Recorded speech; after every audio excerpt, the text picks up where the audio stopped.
Okay, hello again, everybody. Feels like forever since I've been hiking and talking to the camera again. So I'm on the Palouse to Cascades trail. This is day one. Not exactly sure how many miles in. This will be a lot different than my Oregon PCT, where I had a app that I could just flick up and check the miles at any time. I got maps, but you got to do all the calculations yourself. It's not just written on there with your waypoint. So it's be a little bit different. It's about 4:45 or so now. Started about 3. So I would guess with this terrain, at least 2.5, 3 miles in. Been smooth sailing so far.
Okay, so a brief little history on the trail. This trail used to be part of the Milwaukee Railroad. I don't know how many years and years ago, and then they stopped using it at some point. It had multiple names. It was the Iron Horse Trail, and when I first started, Megan and the boys dropped me off at near Rattlesnake Lake. We'll probably do a short video on that, so stay tuned or keep an eye out for that. Anyway, they dropped me off there, and about a mile in, I think, or maybe 2 miles in, I walked through at least a section of Iron Horse State Park. So I assume it started somewhat at this end when it was Iron Horse, and then at some point I think it was also the John Wayne Trail, or maybe the John Wayne Iron Horse Trail, or something like that. And at some point, Palouse to Cascades, and I think they're trying to get it kind of converted to that, I think, maybe. So in the area where we live and I've explored in Washington, and if you drive up Snoqualmie Pass to where Megan and the boys dropped me off, you see a bunch of signs along the freeway that say Palouse to Cascades Trail or Trailhead. There's a bunch of different ones, so that's how I did the research, and like, why is there like 10 different trailheads all over the place? Well, it's this trail that goes from about just outside of North Bend is where Rattlesnake Lake is, North Bend, Washington, and that's about, 20-30 minutes away from Seattle. So that's where one end is. That's where I started. And it goes, if you stay on it, all the way to the Idaho border. Now, I'm not going to do, when I initially did the research, I was like, yeah, let's do that whole thing. When I looked into it, once you get to about the midway point, crosses the Columbia River near a town of Vantage, which we've done hikes around that area. The Wild Horse Monument video is near Vantage and the bridge there.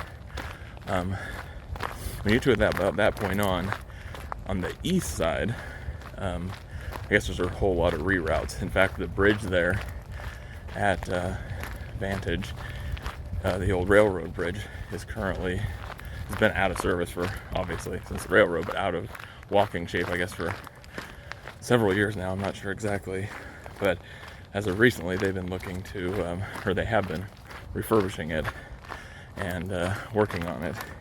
And I think actually it was scheduled to, sometime in the next couple weeks,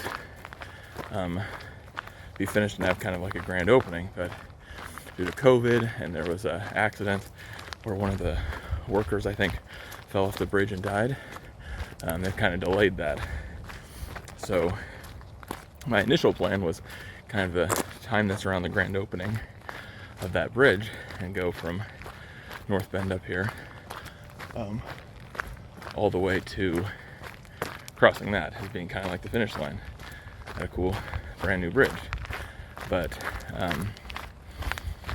because now I don't know when that's going to be finished and kind of time constraints, we got some other stuff going on. I'm going to end it a little bit short of that. So that would have been from North Bend to here would have been about 110 miles. I think the whole trail is about 220. My point I was making earlier, from the Columbia River on, the east side is not as well maintained trail. I've seen some videos, older videos, but some videos. Whoa. Hi. I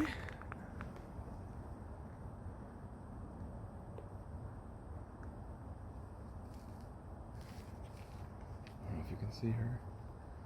I'm going to switch to my camera.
Okay, sorry about that. Just heard a noise off to my left, checked over. The tiny little deer. Goodness gracious. Hold up again. I found the older ones.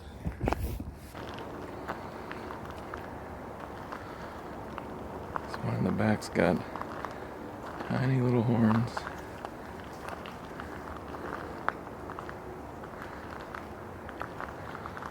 Must be mama of the other two. This one might be her oldest. I don't know.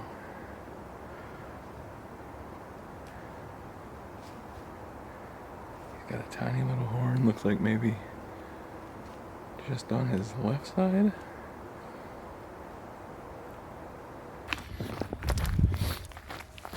Okay, one more time. It's like I speak them into existence. As soon as I started talking about them. Two more. Tried to get good footage with the better camera, so let me switch to that. But what was I saying? The east side of the Cascades is not very well maintained. Trail's not as clear throughout. I guess it kind of zigzags in and out of a lot of private property. So finding a place to camp is really obviously exposed, windy and ups and downs and whatever. So that's why I decided not to do the whole thing, at least now. It really feels like they've got a strong trail association that's trying to really make it into like a big thing. So maybe in a few more years, as more people find out about it, videos like this can help get more funding. I mean, they're obviously working on that bridge, and that's expensive. So they've got a lot of funding for that to really bolster awareness of the trail, and then probably do more finishing touches on the eastern side, so it's a more doable start to finish. Through hiking, definitely bike packing trail. Seen a ton of people, I don't know about bike packing, but a ton of people on bikes. And I've seen a few videos on YouTube of people that have biked the whole thing. I don't know if at all at once or in sections, but I've definitely biked it, and so far the terrain is, perfect for it. The trail is wide. It's been gravel so far. Everything I've seen of it. So I'm not sure. The plan is about 5 days. Megan and the boys are going to pick me up in the town of Thorpe. They have kind of a famous big farm or farm stand or whatever along the side of the road in that area. They're going to pick me up there. Shortly after that, if I were to keep going, you go into the town of Ellensburg, and the trail I guess goes right through town. And I was looking at like where to stay there. Do I get a hotel? Not that far from where we're living now. That didn't make a lot of sense. So I'd have to push miles to get all the way to the Columbia in the 5-day period that I kind of wanted to get this done in. So I just kind of reeled it back a little. Planned to pick me up at Thorpe. There's a possibility with how smooth grade this is and how well everything goes, I could do it in 4 days. I'm right next to the freeway, most of the trail, and I've had service the whole time so far. So if I needed to contact and get a ride a day earlier, that'd work perfect. So the plan is 5 days, possibly 4 days. Document the whole deal like I did the Oregon section of PCT. Hopefully since then, a little bit of my style of filming and editing and video making and all that has improved.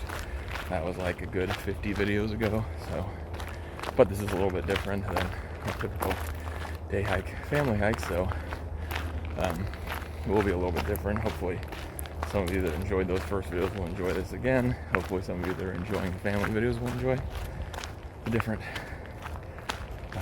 video like this. So yeah, I will just check in on and off. Have a new camera, so footage should be improved. I'm still working on figuring out all the 1,000 things it does, so there's a learning curve for that, but definitely should be able to capture where I'm at a lot better than I felt like I was doing with just the cell phone footage before. And obviously this, shooting me, I can use the cell phone because I don't want all this in 4K definition, but it works to conserve battery on the better camera, and for stuff that just doesn't need the quality and storage space, I have it on both. So anyway, I don't know how far Homestead is. About 4.5 miles from the start. Should be getting close to that. It's a trailhead, so I don't know camping wise. I don't see anything in there about campsites or whatever, but usually at most trailheads there's some spots. I believe there's a lake state park after that. The name kind of escapes me right now. That's not too much further, and with it being a state park, you might be more likely to have campsites. So depending on what time I get there, I might look into that. It is a little chilly. I mean, I'm moving, so it's fine.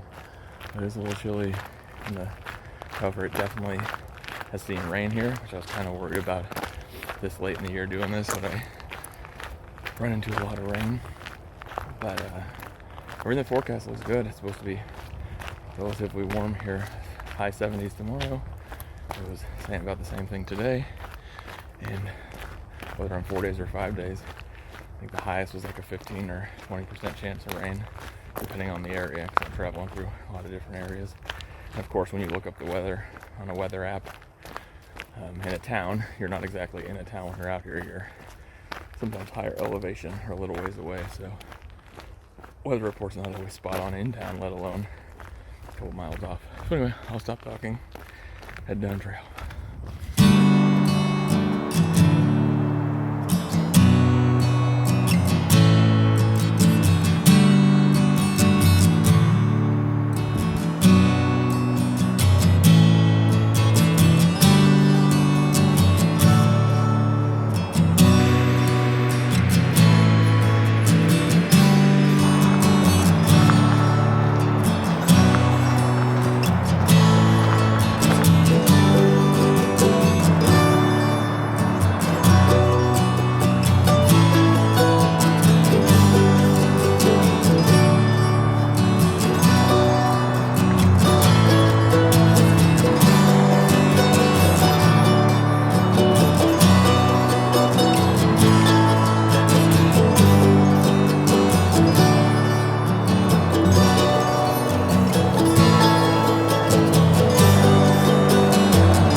Okay, I'm gonna film this now. My plan was to film at camp, but now it's gonna probably be, no, it's definitely gonna be too dark at camp. I apologize if it's too dark right now. So the plan was, going into the day, I think it was Homestead, or something Homestead, at 4.5 miles in. I passed, well, kind of looked up my phone. It didn't look like there was any, for sure, campsites. I mean, it's an entry point, so there might have been something stealthy there, but when I got to the turnoff, it was a little off trail. So I was like, oh, let's go further. I was seeing a lot of wide spots on the side, nothing else I could camp on the side. Of course, after I passed that, started coming to a lot of the rail bridges and all that stuff. Got a lot narrower, not a lot of anything on the side but rock on one side and then edge cliff on the other. So I was looking at campsites. Besides something stealthy, there's an actual campground. I want to say Alice Creek Campground. So I'm about 3 miles out from there. Technically, the sun just set. It's like 7:10 now. Sun is supposed to set like 7:07. So I got about an hour or so worth of light. Plus I got my headlamp. So it predicts me to be there in about an hour. I'm doing about a 3 mile an hour pace, which is perfect. But it'll definitely be dark when I get there. So it says sites are all first come, first serve, and I would assume usually after Labor Day all that kind of stuff slows down, so I'd assume it wouldn't be a problem getting one, or I sure hope. I'll just have to find something on the side. I've seen a lot along the side that would kind of do if I had to, but an actual flat campsite would be nice. It is getting pretty chilly. I'm getting pretty hungry. Whoa. Need to figure out something for the tripod. I've got a pretty bulky tripod. I've got a smaller one. I really like this one. But I just don't have a good place to carry it. Right now it's in the water bottle holder, just because there's so many spots where I needed it recently and I can't reach it in the back pocket. Anyway, so this will probably be my last recording as far as talking to the camera. I think that makes it, if I get to Alice Creek, 10 miles for the day. So on a day I thought it was going to be 4.5, 10 miles. We're talking 5.5 more than I thought it would be. So already ahead of schedule, but pushing it through dark. So hopefully that won't be the plan from here on out. Anyway, so probably the last video for me tonight. I don't know how much more footage I'll film because it's going to get dark. But yeah, so that's day one. Should be about 10 miles. I'll film if anything exciting happens. Pretty easy day. Wish I would have started maybe a little bit earlier so this was not so dark, but I could have got off earlier, so it's really on me for pushing on past. But I thought an established campground might be better than trying to find a stealth spot, which I might end up finding anyway.